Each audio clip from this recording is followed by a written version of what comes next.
Yes, yes. Thank you. Welcome to another great show of APN TV Media. We have a lot in store for you today. As a matter of fact, you know what? We have our first guest. His name is Nikita Hughes the first, and he's from Pleasantville, New Jersey, and we're giving a shout out from Pleasantville, New Jersey, also with his wife, Lisa, who happens to be, when I came from Philadelphia, we end up going to school together. So yes, we're kind of connected at the hip, her husband and I, and I'm glad that he came through, and he written not one, not two, but 3 books. These 3 books, it started off. As a matter of fact, he's going to share with us about that autobiography novel in such a way where it's called A Taste of Forbidden Fruit. Okay, and for A Taste of Forbidden Fruit, in the 3 books, the first one is book 1 of A Taste of Forbidden Fruit. I believe it is, The First Taste. And then the second book is called Bitter Juices. And then book 3 of A Taste of Forbidden Fruit is Revelations.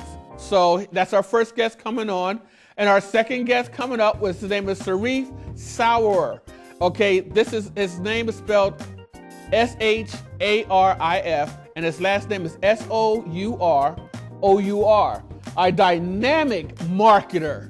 Matter of fact, he's one of Canada's and America's leading internet marketers, which you're going to learn quite a bit, and you're going to benefit from it. I mean, it's astounding. If you haven't seen his PSAs, that his book, by the way, is called Build, Engage, and Connect. Again, Build, Engage, and Connect. And I'm hoping that he'll give us little tips, little tidbits in the marketing industry, as far as, Twitter and maybe Facebook, and maybe something else that he can share with us.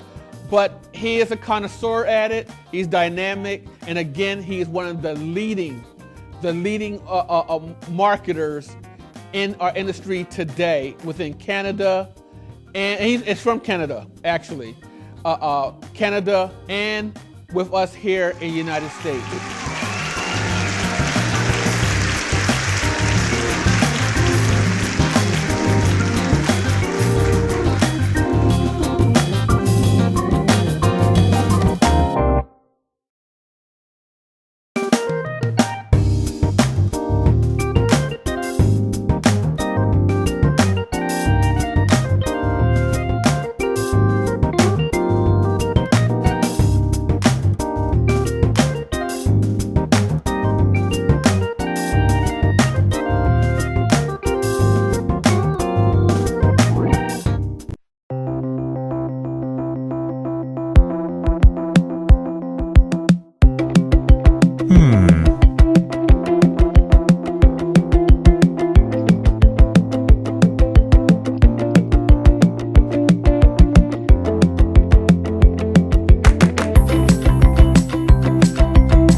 I'm done.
Welcome back.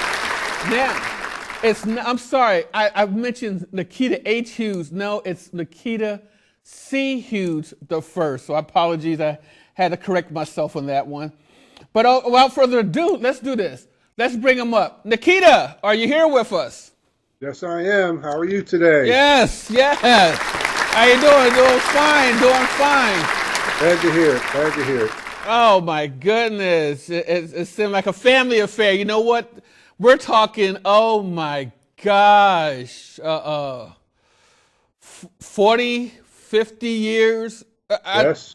40-something years. I'm trying to let everybody see our age. Since the days of dodgeball and all that. Gave a shout out to your lovely wife, who was a sister who would give me the belt, her or her mom. Okay, when we're kids. But I am so proud of you. You got 2 books. Your third one's coming out. Your first book, The First Taste, and the second one of A Taste of Forbidden Fruit, Bitter Juices, and the third one, Revelations. But before we get on to that, I want you to do me a favor. I want you to give a shout out to your own wife. I want you to give a shout out to your your lovely family, and you got twins as also, right? Absolutely, identical twins. Yes, well, go ahead. Give a shout out. I'm shutting up. Go ahead. Give a shout out. Well, hello, my lovely family. I am as nervous as can be. It's my first TV interview ever. But I just want to say I love you all. And to my wife, Lisa, as always, you have my heart. And to my twin daughters, identical twin daughters, Lisa and Lakeisha, hey, thanks for your support and thanks for all you've helped me with. Because without you, I don't know where I'd be right now. So thank you. And my 3 boys, I love you all. Oh, yes, yes. Oh, wait a minute. Don't forget your mother. Oh, couldn't forget my mother. Yes, Can't forget Mom. Hi, Mom. My mother, Doris, and her sisters and brothers. I love you all. You've always been there for me. Oh, Mom, what can I say? You're my rock. You're my rock. You're where I get it from. Thank you so much for all you've done. You got it. Yes. So, okay. Since we get this party started, hey, I tell you what. Tell us a little bit about yourself. Just a little bit about yourself. I know one of the things I want to share with everybody is that you're a living testimony. You've went through tremendous, even with these books, you still got these books done and published, but you went through a lot of tremendous situations during your time. During the course of these past few years. What was it? The heart, the lungs, or what happened? Can you tell us a little bit about that? Oh, sure. Actually, I had kidney failure from being on steroids, a high dose of steroids for about 8 years to control Crohn's disease because I was allergic to all those medications for Crohn's. So I stayed on the steroids, and eventually they killed my kidneys. And all I can say is thank the Lord for 10 years of dialysis. And he finally saw fit to give me a kidney, and here I am today. Wow. So, I remember the kidney, but didn't something else happen? Where did I get that? I remember seeing it on Facebook and everything, and you got blessed with the kidneys.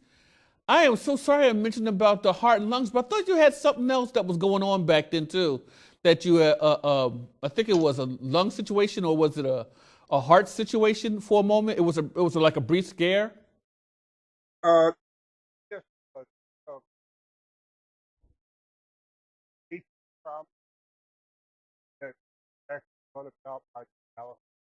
I can't hear you. I don't know if the control room or can anybody. Can you hear me? Yes. Go ahead. Okay. Yeah, I had heart problems brought on by the dialysis, the extended time I was on dialysis, and I actually almost suffered a heart attack while on dialysis in the beginning. So all that's been corrected. The Lord has saw fit to give me my health back. So here I am. Yes, as I say, all those mechanisms stops everything in your body. You will be like a vegetable. No oxygen, you'd be brain dead. And That's yet, right. God saw fit. I give God a shout out on that. Saw fit to bring you back for a reason, for a purpose, which is very, very interesting because it's just, you know what? You're a blessing, and that's good enough for all of us. Okay? So, and we're glad to have you on the show. Definitely glad to have you on the show. Now, let's get to some a little meat to your taste of forbidden fruit. And the first book, The First Taste. As a matter of fact, when you put all 3 books, were they done separate, or you wrote this massive at one point in time and then sectioned it off? Yes, actually, yes. It was one huge, gigantic book that surprisingly, took me only about 6 weeks to write. What? 6 weeks. I had these 3 novels. That's nothing but the Holy Spirit. Got to give him credit for that. It took a lot of work afterwards to, fix certain things and break them down into the 3 novels. I didn't want it to be the one huge novel because people tend not to want to read the gigantic book. So I broke it down, and it made it a lot more interesting. Yes, and tell us about the what do we the genre we call it? Would it be considered as part of the your novel, like a autobiography novel, transform into a novel, or is it all total autobiography or autobiography novel the way it's written? Actually, it's really different. It's part autobiography, Uh part huh. fiction, part family history. It's all rolled into one. I don't know how it came to me that way, but that's the spirit and how he works. But that's how it Yes. came Yes. out. And the finished product, I'll tell you what, you've read them Hmm. and you were so excited. So I know that they're a good read for anyone who's interested. Thank you.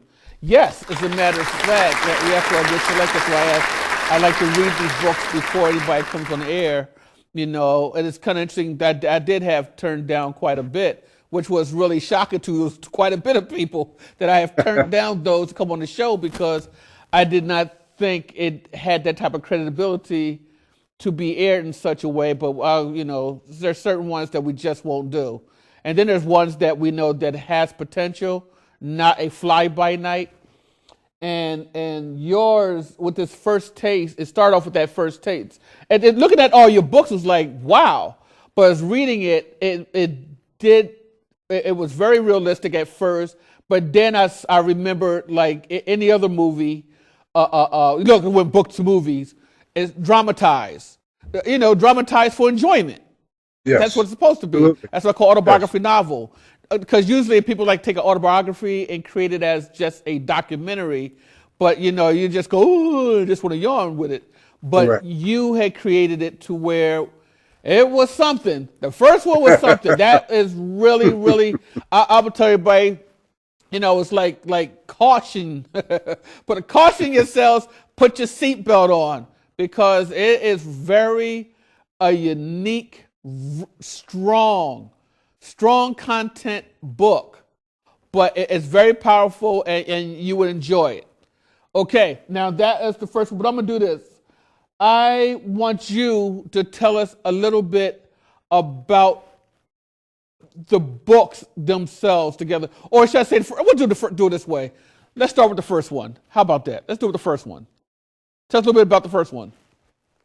Okay, first one, pretty much it's set in Florida, and that's where I'm from. I was born in Mm-hmm. Fort Lauderdale, grew up in the Deerfield Beach, Pompano Beach area. Um, the one of the main characters owns a plantation there. Uh, to get the ball rolling, basically, he woke up one morning and found a female unconscious lying in his yard, and she was near death. He made sure she got to the hospital. She had nowhere to go, nowhere to turn. He invited her to stay in his mansion, and from there, a relationship blossomed. And from that point, it becomes one heck of a roller coaster ride. You can call it. You can. It. Someone said to me, "This is a love story on steroids. This is crazy. You don't know what's coming next. You get hit from all ends. You laugh, you cry, you're happy, you're sad. You, your emotions just run wild with you." And I take that as a compliment. And they tell me they've never read anything like it before. And I'm not tooting my own horn because that's just the way it is. That's the way it came out, and that's the way the spirit gave it to me. So there you have it. Oh, excellent, excellent. Thank you. Thank you. Now, I am going to ask you this.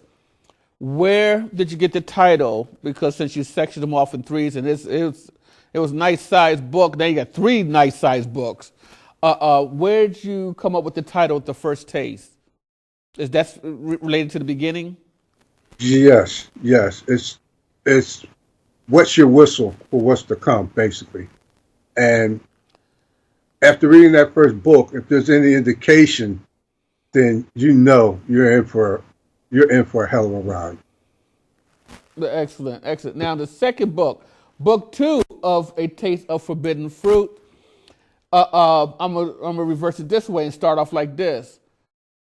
Where'd you come up with the title on Bitter Juices?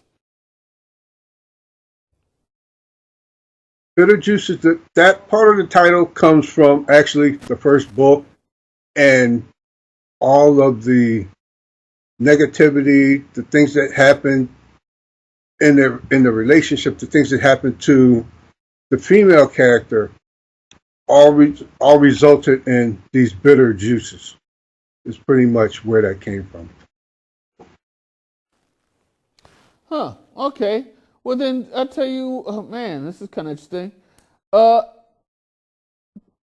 Tell us just a little bit about bitter juices without, giving it away because it's jumping into the second book, but I don't want to really, It's give away the fruits in the basket from the first book. correct. That's a hard thing to do because if I mention certain things, it's going to give away something, take away from the first book. So I don't want to do that. Uh, all I can really tell you is it kind of introduces some of my family history that's been hidden for a very long time. It has also introduces a little bit about me. Uh, there's a lot of things like funk introduced and things like that, where my musical history comes from, which I love the funk, Parliament, Funkadelic, all that. So, and and it just goes on from there. There's a lot of back and forth roller coaster riding. There's just so much. I can't even touch on one thing without giving something else away.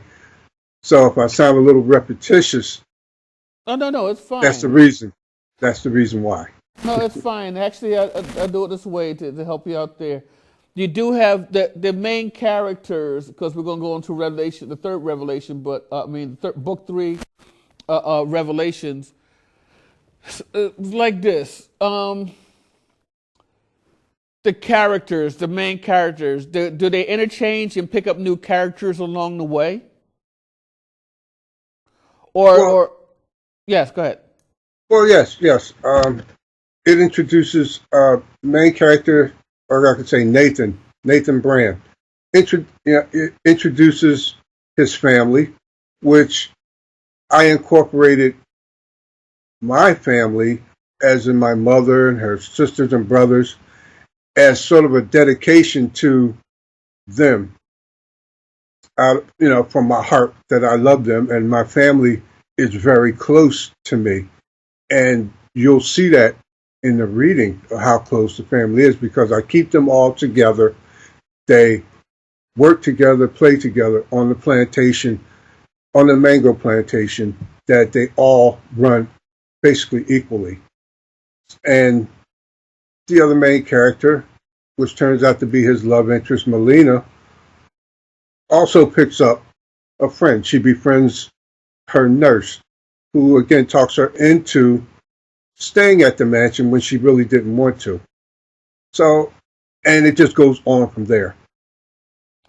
Okay, I'll ask you this about the plantation. Is that real or is that part of the dramatized part of the novel?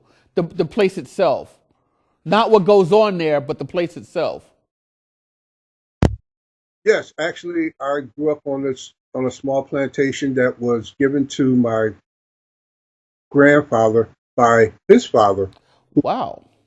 plantation owner in Georgia, owned several in Georgia, and he was given this plantation, but then because of who he married, my grandmother, who was biracial, black and Indian, because he married her, he was disowned by his family, which is of Jewish heritage. From that point, plantation actually began to crumble because there was no financial backing anymore from the rich, from his rich father. And there is some truth to that. It may not be as huge; it's exaggerated a little. But yeah, we did have a small plantation, which I actually spent my early childhood years on. So the place was real. Hey, you know what? Also, I wanted to share this, and definitely I want to share with all of you that this book is multicultural. Okay, so it's not a singularity that is just it's an urban book. It is not. It's far from that. Actually, you have a group of people, a journey. We're going to take a journey through the eyes of the author, and we'll get a heartfelt moment. And a matter of fact, it's more than a heartfelt moment. These books will take you somewhere that you thought that you were watching, literally watching something like you're watching some Al Pacino flick. Okay, literally, and with a little bit of Columbo, it's so much mixture in it. I mean, it is a roller coaster ride. It is a thrill ride, but actually, it is from these characters. There's characters, and there's a lot of real characters in this book that that actually took place, especially at this plantation. But again, the term plant, and I'm glad that you did speak on that, because it's not urban, so to speak. It's not stuck on a race, or it's not really stuck too much on a religion, but it's not stuck on a race. But it is open for everyone and anyone to be able to read it if you want to actually get a good read or visualization, because it's got that type of movie flavor to it, or cinematic, as I call it, cinematic flavor to it. Am I saying that right about your books? Yes, you are. Absolutely.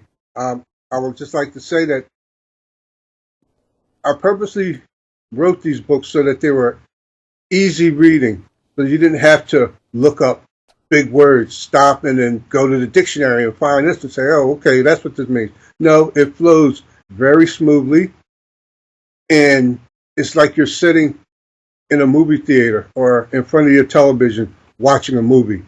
That's how easy it flows. Once you pick it up, you don't want to put it down. I've had so many people tell me, where's the next book? Where's the next book? I can't wait. I can't wait. Don't. Well, let me read what you've written in your computer. What you have in your computer. Let me read that. And I'm like, no. Wait for the books. Yeah. And again, I'm not tooting my own horn, but I'm actually amazed at how well these books are. I really am, and I thank God for it. And that being said, I just want to reiterate, no, they're not religious writings. And actually, I would suggest that no one under 18 reads them, because there is some strong sexual content and other things in there that they may not be, the younger crowd may not be ready for. So, well, just keep that in mind. It's some real world stuff, and I'm seeing that it's the way today's generation. I think there's quite a bit of be able to read it. I mean, the 18-year-olds and up, but woo! I mean, today's society, they'll think it's normal. They probably look at it as guppy love compared to what they do now and out there. But it is strong content, and we do have respect for that. And the books are excellent. Your third one's coming out. As a matter of fact, it's about to be released anytime soon on Revelation. So we're glad to see that as well. So you did a fantastic job. We implore you for it. Great job with all three books, which happened to be one huge book instead of done in weeks. A huge thick book that was chopped up in three. So, many successes. We're looking forward to see more of your book. We need to keep track to see where you're going. As a matter of fact, your books are globally, so you can find it anywhere. Is that about right? Yes. Yes, you can find it anywhere. Internet, bookstores, anywhere they can go to, they can find it. They can find it. Yes, they can. Excellent. As a matter of fact, I'll try to tie it in with a. We have on the ASA Publishing Corporation. We have a author media page, and we'd like to have your book up there so they can check it out. You know, Yes. again, Nikita C. Hughes the first. And anything you'd like to say? Because we're about to run out of time here, going through our second segment. All I would like to say, Stephen, is thank you so much because you worked very hard. The covers are tremendous, and you have set them up. And I know the way I wrote them wasn't the best, but you really did a heck of a job. You and your crew, I'd just like to give you a shout out and say thank you so much, and for hanging in there and being patient with me. Thank you, bro. Thank you. I appreciate that. I really appreciate that. All right, man. You take care. To everybody, say hello, and also, sure you know, the people of Pleasantville, you know, or New Jersey, you know how that goes, in Atlantic City. Yes. Okay, and oh, by the way, they did find my brother. He lives in the subway of New York City, believe it or not. They just got finished doing a documentary on him. Yeah, we just Really? it was just discovered. We thought he was gone, if you know what I mean. But they discovered that he lived in the subway. They call him the Waterman NYC. So anyway, you know what? You've got a lot of books on your plate here, and we're loving it. So I'm looking forward to seeing many more things of you coming up in the near future. Okay? And you will, God willing, you will. You got it. You got it. Absolutely. Best of blessings, bro. Best of blessings. Thank you. you. Thank you. Be blessed. Hey, you too. You too.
Yes, yes, yes, yes. Welcome. No. Oh, you're already coming in. You know what? Everybody, Sharif Sourour. Sharif, how you doing? Great, Steven, nice to meet you, man. It was nice to kind of get the little. Yeah, you waste no time coming in, but that's okay. That's cool because see, you are. Sorry also, to like that. I didn't know. No, I didn't. No. It's okay. I like that. I like spontaneity. You know, it's spontaneous, and Yes. it's just like your PSA commercial trailer. Your PSA when you keep things live and active, especially with the dynamics of the music as well. But you Yes. know, it's funny. It's powerful being a marketer, knowing that you started out being an artist. You're an artist who was in technology, that loved technology, loved computers. That's And, right. and Yeah. then you went from. Let me share this because everybody probably wonder what I'm talking about. So I'm gonna share this for you on this little bit here, Yes. which is kind of Thank you. cool. Oh no, yeah, you're very welcome. You're very welcome. It's about the author. It started his career 20 years ago as an artist who loved computer. Now I'm gonna do it this way. The artist is drawing. Is it right? Painting? Were you painting or drawing? Well, everything like first mainly drawing, and then I got really into music. Actually really into hip hop culture, so I was really into like beatboxing and stuff. So I was making beats, and I still produce today music, any kind of music really now. But Okay, well, let me share this all in a nutshell for you. I mean, because it's your writing, so I know it right here. I started his Right. career 20 years ago as an artist who loved computers and technology. Sharif Sourour, when converging his skills of art and talents of technology together, his first professional role of graphic designer was natural. He turned to his other passion, music, and was inspired to write song after song. After writing hundreds of tunes, which is interesting, and accompanying lyrics, he registered 140. Is that correct? Yeah, 140 songs with Yes, of them back in home copyright country. in Canada. Mhm. But you got something else special here. What I want to say is that the country with Songwriters Association of Canada, and eventually got far enough to have one of his songs, True Love, published with Ambition Fortitude Decca, Right. a subsidiary of Universal Music Group, performed by the incredible singer Paulini, with her claim to fame being her runner-up status in the first. That was interesting. Australian. That's wow. Australian Yeah. Idol in a singer. highly successful role as part of the young divas, and that's what I was thinking. I says, "Wow," and you're from Canada, and your music Yeah. went as far as connected with someone like that that was in the Australian Idol, which Yeah, is very it was good. manager, basically a family connection. Knew Yes. their brother was a music manager in Australia, and he had worked with people in Australian Idol, and she was a runner-up, and I guess they had a good relationship. He had first tried to get another singer, actually. We had, through another manager, tried to get another singer in Guatemala called Fabiola, and she was the number one. She was the winner of Mexican Idol. Wow, But that's cool. but she was really hard to work with, not because of her, because she was okay, but like her dad wanted control of everything, and he was very strict and very, very difficult. So they tried to write up a deal with him and everything. They had like a Los Angeles studio or something. They tried to write up, it was just impossible with him. So instead, we had found Paulini. There was already the good relationship with the other manager and everything. And because we already had this manager, like the one through the connection. But there was yet another manager that made us the connection to Fabiola, and then her dad wanted to manage it. It was getting really too complicated. So with this, it was just the manager we knew, and he knew her. He had worked with her. It was a lot simpler. She was very good to work with. She's in control, She does what she wants. She picks what she wants. And so, yeah, eventually we went through a lot of songs. Not all 100, of course. So I would pick ones that I thought maybe she might like. And she would pick a few, and she actually she produced some also that weren't released too. But eventually, we did a ping pong promotion song because that was part of like investors and stuff wanted that sort of thing to go on because Mhm. there's a relation to table tennis there. And then we did this True Love when she finally got her album released, when she finally got signed again because she was in between contracts at that time. So that's basically how it worked out.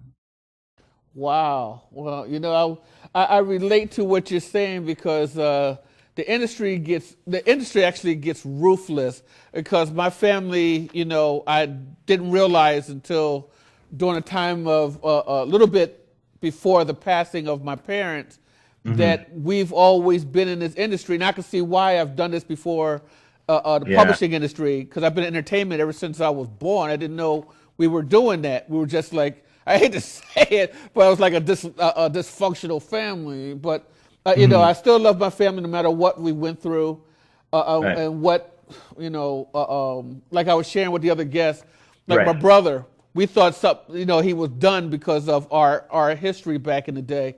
But now we found out it was discovered last week that it went viral. You can see it on YouTube. They call him the Waterman New York City or Waterman NYC Uh-huh. because now and I guess until now on television because they see me saying this is that I'm his brother. I'm the oldest and he's the youngest, and he lives in the subway. Isn't Right. that something? He lives in the subway. I Wow. put shopping carts in downtown Skid Row in L.A. He's living Wow. in pushing a cart as selling water downtown in Wow. the subway. So he doesn't know that I know that we found him now. That's just happened last week. So Wow. yeah, Amazing. so this is shocking. This is shocking for us, shocking for Maybe his there's a kids. way you guys could reconnect. That would be Oh, fantastic. that's what we're going to do. We're going to try. He doesn't know yet. He doesn't know that I didn't know that he's not only he's still alive. I hate to say that term, but I'm glad to say that he is. Because he's been missing. But also the fact that they did a documentary on him and he showed up on national. So Right. Wow. the YouTube went viral, and I said, "What? That's my brother." And then we That's went to amazing. investigate, find out he's been living in the New York City subway all these years of the past couple of years. So he There's a probably whole been there before. there's a whole underground life in New York. There's a documentary about that. Man, Uh, I wish I could remember the name of it, but it's in black and white, and it shows you the people living like under like abandoned subways and stuff in oh the yeah, it tunnels. is like that. You'd be surprised. Matter of Like fact, in New York, Brooklyn. they got underground parks. There are parks I underground. didn't know that. But Wow. also, I found out that he has a little hangout, and that's that Central Park. So that was just a couple of days ago. So not only does he live there, but when he comes out to the surface, he's got a spot that he goes to. But it's all on the YouTube. Anyway, enough of that. Let's get to your book because see, you had all these skills combined, and you had to find a way to get it out to market as well. And just Right. by hearing what you were doing and the connections that you have, and of course, in the entertainment industry, you would have to find an outlet. And one of these, like here, you have the Twitter and all that, but your book title itself is called Build, Engage, and Connect. So tell us a little bit about your book. Yeah, well, it's basically the concept that I sort of fell upon as I was trying to figure out what this marketing thing was. Yes. And me personally, my path was I figured out from first building a following and then Hmm. trying to figure out how to get them to engage with me. Because just when you build a following isn't enough. You have to also get them to engage with you. And so a lot of marketers, they make the mistake if they know how to build a following, they don't engage them and they'll have like 100,000, 200,000 followers and they're getting like zero engagement on their stuff. So that's kind of sad to see. So I realized it's its whole other learning curve of its own. So I started to focus on that. And then I realized, well, you gotta build relationships because that's what business is all about. And that's the connect part. And so I give a bunch of different strategies on how to do that as well. So yeah, so that's basically Uh-huh. the basic format of the book. But there's a lot more to it, like I really go into how really the possibilities are unlimited on social media. Like you can literally build any kind of network purely in your niche, and you can build relationships with people all around the world. People can work for you. You can work for people. You can collaborate with people. You can create things. You can sell things. You can get customers, fans. really anything you want to do is possible on social media. And for me personally, I figured it out with Twitter, right? But it doesn't have to be Twitter. But if you understand one deeply, it's like technology. If you understand one language really deeply, it's much easier to learn another language. Whereas if you're trying to like learn every single language, you'll only scratch the surface of them all and you won't learn any of them. So you That's just true. learn one deeply. If you get really good at one social media, right, then you can just transfer those skills. You'll know how to do them all, and you'll understand how the digital landscape works for marketing. Yeah, I've seen that. I've seen that, and I was reading your work, which is astounding. Uh, uh, uh, uh, and I see you had a dedication. It, this is funny that it seems like you had a dedication with this one book. You dedicated to your, which is admirable. You dedicated to your Twitter community, which is Yeah, basically. insane. Hmm. I encourage everybody when they get a chance, go on Twitter and look up. How can they look you up on Twitter? They look up by your name, Sharif, or do they look up product hackers? Well, I think the easiest way is my handle because it's pretty unique. It's honorable Yes. happy, but I spell it in the Okay. English from Yes. England way, so that might be a little bit. But it's HONOURABLE happy, and it's just that for my handle. It's pretty easy to find me that way. Otherwise, if you know my full name, Sharif Sourour. Uh But I think that maybe it's harder, right? Sharif Sourour, Sharif SHAR. Sourour. I guess you know what? It makes it easier to talk in last name. It's like what you were saying. It's spelled like huh. sour hour, right? SOUREUR. Yeah, I was like, Sour how hour. would you say that? I Sarawar or remember. Sarawar, but it's Sarawar. It's like Sharif Sourour, right? If it's like in Arabic. I don't even really speak Arabic that well, to be honest. But I Uh huh. know, of course, if I listen, because my parents would speak it to each other. They're Wow, from that's Egypt. cool. Right? Yeah, so I could if I hear Arabic, I'll know a little bit what's going on, but I can't really speak it very well. I know a little bit Wait a of minute, your words that. parents are from Egypt, right? That's right. But That's right. you are living in Canada. Yeah, yeah. Very They interesting. basically they had all their kids in Canada. They Oh, okay. both of their families at different. Well, the thing is, my dad was his parents both had died one after the other eventually, and so Hmm. he was I think a solo kid from 18, and he had like all this inheritance. So him and his brother got Yes. all this inheritance, and well, his brother was like very practical and like did a proper business. My dad was just having fun, basically, was like in Cool. Europe and stuff, and like so all that kind of thing. And eventually, You're flashbacking, I see. yeah, yeah, Nice. yeah. Eventually, he made his way in Canada, Uh-huh. and but on my mom's side, it was her family. Like her dad applied. He wanted to go to either Australia or Canada. He wanted to leave Egypt. So they're both from Egypt, but Nice. they actually didn't really get into this relationship until they were in Canada. Supposedly they had met Okay. like once at a party or something in Egypt just because they were both in Egypt, but they didn't really get to know each other or really, care about each other, fall in love with each other until it was in Canada. So it was first in Montreal, and that's where I was born. And eventually, when I think I was around 7 or 8, yeah, 7 or 8, we moved to Ottawa, and I've been mainly in Ottawa since then. Though, of course, as you'll learn, I've been to places all around the world as well. So mhm. Yes, yes. It's a matter of fact. Yeah, it's a matter of fact. I this social media, because you are a connoisseur in the social media industry, which I share because you are dynamic, and I consider you also as what I saw statistically becoming one of the leading media moguls in Canada as well as here in the U.S. But you know what's funny is to say that in Canada and the U.S., but your followers are around the world, literally Yeah, sure. around the world, and massive. I mean, you have massive on the Twitter. The you're also on LinkedIn, and that's where I was talking about product hackers because you have that also.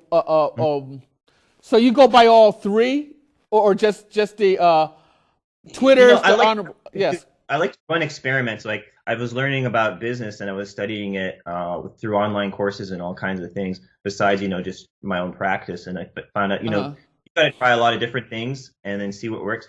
This is a production hacking concept was because like I worked at a TV station, as you might know, NTD TV. I'm sure Uh-huh. you know them. I'm sure you've heard of them. Yes. Uh, yeah, they're in New York City, so. Yeah, so I was working there for a while, and I was kind of interning basically over there.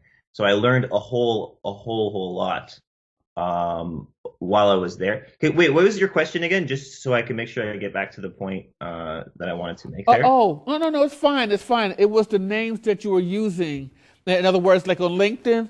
See, I told you, Yes, yes, following you myself also, and seeing what you're doing, a statistic, and I ran that statistic check, and that mhm.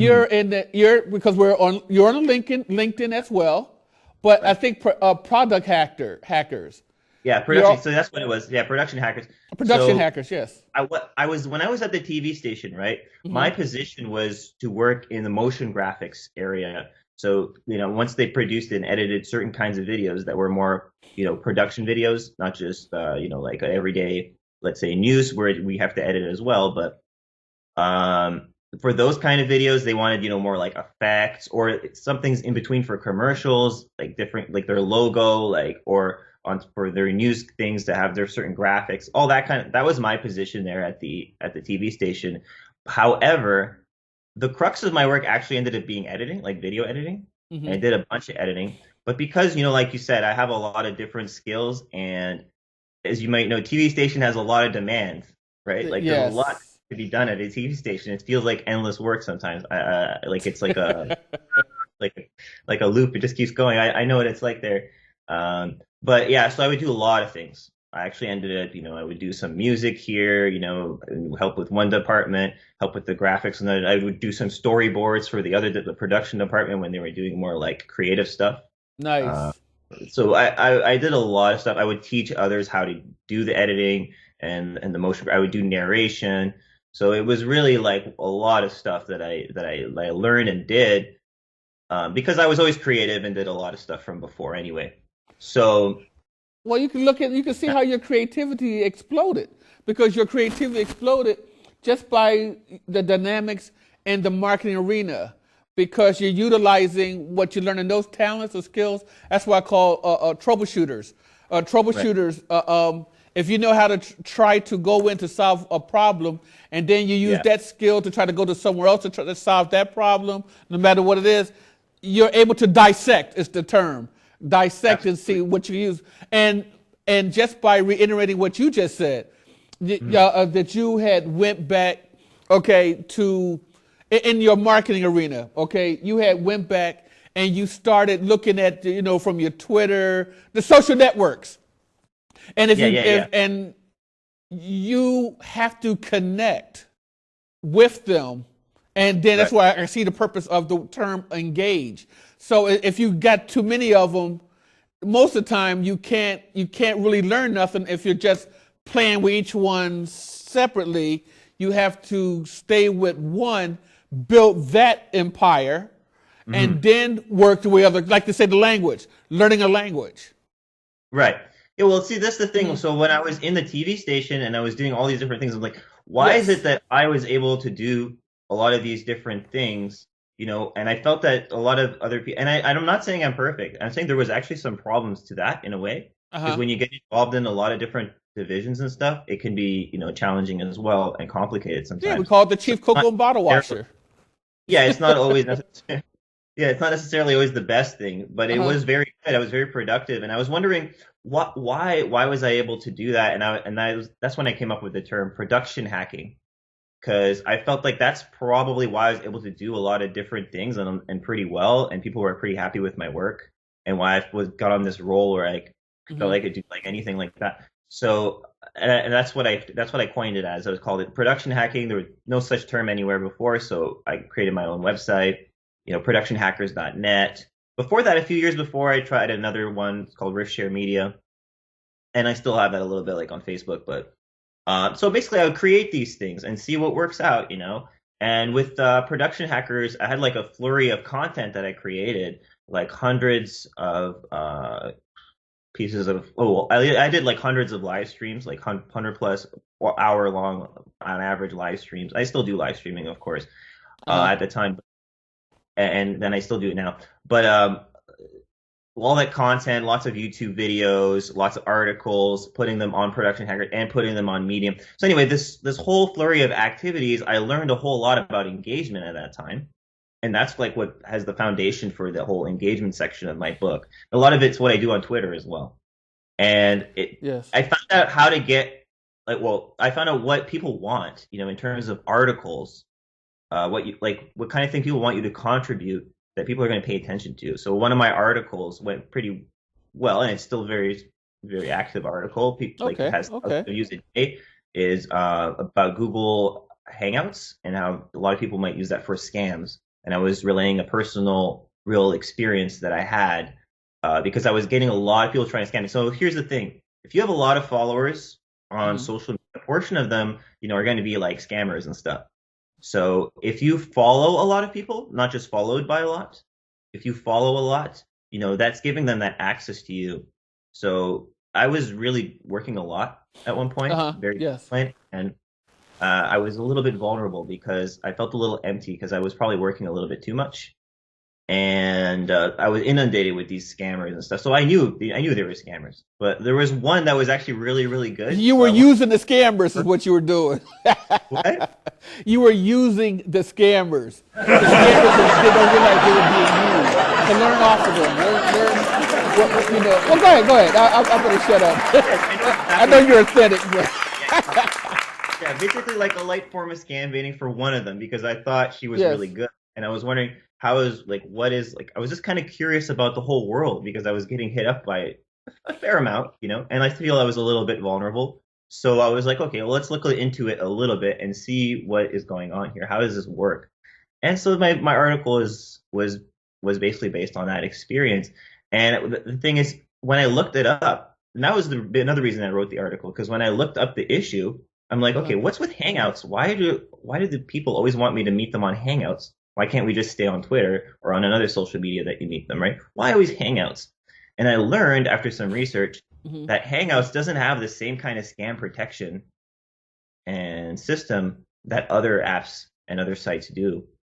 So I found that hole in the system there. Yeah, so I had to report it the only other article I had found it was kind of like it like mixed in a very political angle. Like, it's okay if you're talking like a political article and you say this is an op-ed, I understand. But this was about something else. This was about a Google scam, and then they were had a conspiracy theory that it was some certain, let's say a terrorist or something or whatever. This is not like an objective. It's like trying to sell you a political thing instead of just selling you the information that you need here. So anyway, I just did that article, and it did very well, as you know. People, whenever they search the issue, my article came up first, and it's still, I think, Google ranked #1 because no one else had covered the issue. The title, I guess, is good too. It's like big warning: Google Hangouts, hotbed for scams, or something like that. So I guess it was a sticky line title. But there you go. You do a lot of stuff, and then something's going to work. I mean, my brother had suggested to me to go on Medium, post my articles, because he had done really well. He had one article about ethics in coding, and it did so well that Business Insider covered him, and they invited him out to South by Southwest. So it's a powerful platform, Medium, and it's funny thing is connected to Twitter. So if you build a following on Twitter and then you start a Medium account, a portion of your following, the one that are on Medium, automatically get linked up. So that's awesome about that. Wow. Well, matter of fact, you have quite a bit of articles and a lot of things to be able to teach a lot of us in the marketing industry. And it's funny how you use the tech. I know we run out of time, but it's very interesting that you are utilizing the technology. It's funny that you can actually utilize what these scammers are doing and put it into a right perspective. Not only just warning everybody about situations like that, but also open our minds to how we can be productive, which is like people who, gather, like you, in your own words, about hustling, and which I We all have to get out there and hustle. You know, somebody used to say, I think his name was Epps, a comedian named Epps, and he said that something has to do with while others gossip, you know what? Yeah. You stay on your hustle. Absolutely. You know? While others gossip, you stay on your hustle. And I'm just going like, wow, you know what? You just keep going. Yes. So anyway, you have any other words to say out to your readers and viewers, because your book is coming out. As a matter of fact, after the show, I believe when it's aired, that your book is be released, and your book titled "Build, Engage, and Connect." So, what do you have for everyone? Yeah, well, if you want more of my content, you want to get to know me more, you want to be in contact with me, you want to learn about the kind of things I'm doing, then just go find me on Twitter, Honorable Happy, HONOURABLE, Happy. So Honorable Happy, and you can learn more and we can get connected. And you know, there's no like, you have to buy now. You know, it's not like that. You know, some people will get a lot of benefit from the free stuff, and some people will prefer the paid stuff. So you got to have options for everybody. So hopefully we can connect and we can learn more about each other. You got a great. And thank you, by the way, this time. Oh, you're welcome. I think I was like, I don't know how the format works, and I was like, well, thank you to have me here. You know, and it's just a big honor to be on here, and I can tell you guys are working super hard and you're doing an amazing job. So thank you big time. Well, thank you. I'm glad to have you. I want you to come back again. Definitely want you to come back again. We got more to talk about. So I'll tell you what, after this, I'll see you on Twitter. And everybody else, I want y'all to go check out Honorable Happy on Twitter. As a matter of fact, he is dynamic. Like I say, he's one of the, and I consider him as also, as well, if everybody else noticed, a leading marketer. And he's got a lot in store for you. So it's all good. And I tell you what, God bless. We see all of y'all next week. Okay? Take care. Thank you. Hey, thank you, Sharif. There's a place inside my mind unseen, dreams of you and I that just can't be, but I can keep them safe and locked away inside.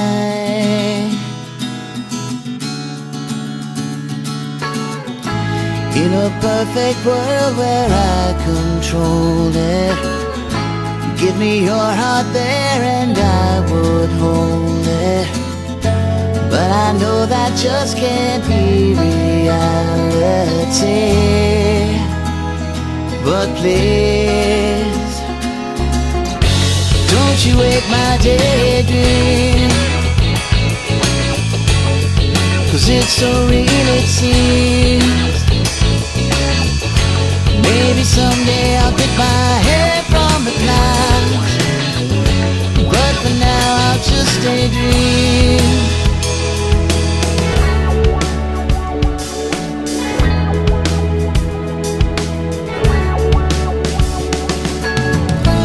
If you said to jump, then I will do it.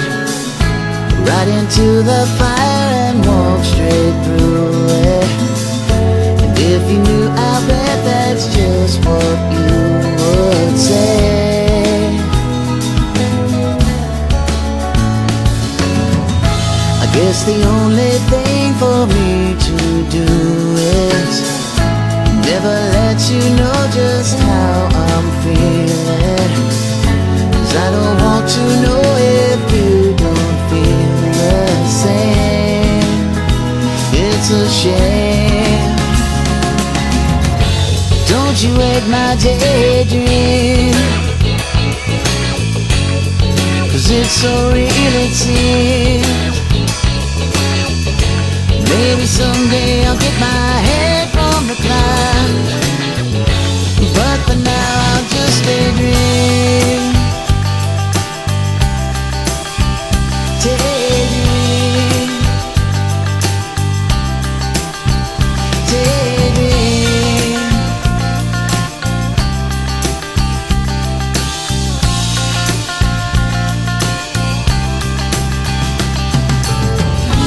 There's a place inside my mind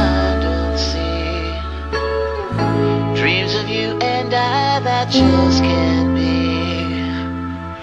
but I can keep them safe and locked away inside.